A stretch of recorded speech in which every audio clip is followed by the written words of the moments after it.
Tampang menantu, durhaka, rela bayar 75 juta rupiah demi bunuh mertua, sempat drama nangis.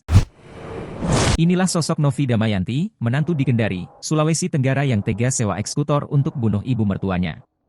Seperti diketahui demi menghabisi nyawa mertuanya Mirna, 51, Novi Damayanti sampai menyewa pembunuh bayaran.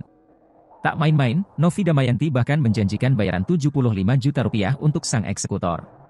Lantas seperti apa sosok Novi Damayanti ini hingga tega habisi nyawa mertuanya sendiri?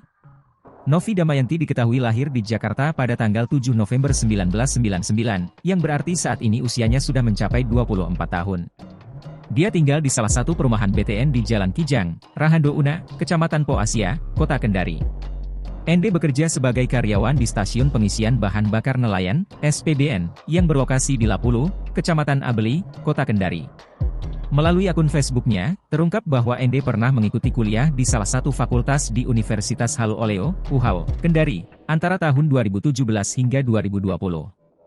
Hal ini terlihat dari foto-foto yang diunggah di akunnya yang menampilkan dia mengenakan pakaian putih hitam.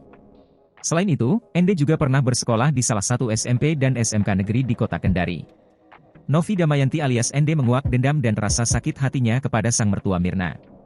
Dari video beredar, ND menguak pemicu permasalahan dengan sang mertua selama ini. Sang mertua dituding selalu ikut campur dalam urusan rumah tangga dengan suami. Bahkan selama menikah, ND merasa bak dianaktirikan oleh sang mertua. Saya dendam dengan kedua mertua, semenjak saya menikah dengan suamiku, sampai hari itu juga, saya tidak pernah dianggap menantu di keluarganya Pak, ujarnya kepada penyidik.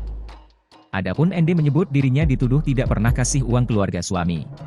Tak hanya itu, Novi dituding kerap menghabiskan uang dengan cara berfoya-foya. Puncak sakit hati ND memuncak manakala anaknya dikasih jatuh sama mertua sendiri.